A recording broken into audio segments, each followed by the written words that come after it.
po prạ phạm mới được nè đây là po prạ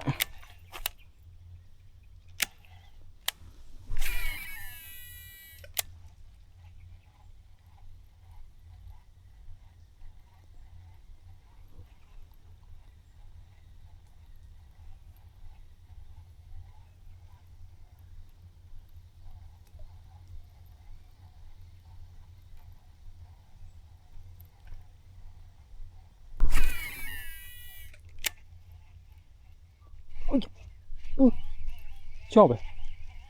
Ôi chọp à? Chọp chọp. Trai kìa.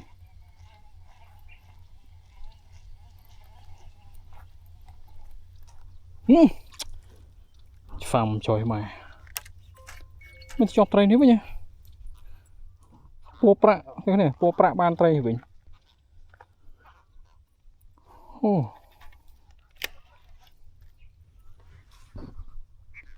Ô, anh ấy phi po prạ ta trai nhỉ, phi po prạ. Chọp tích chứ. Chọp bị lỡ, chọp mòn. Hiện tại miền trắng thế.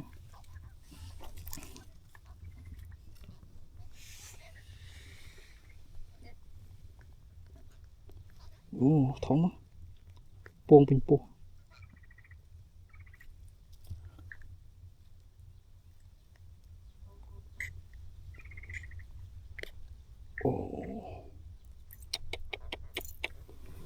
Wow, này.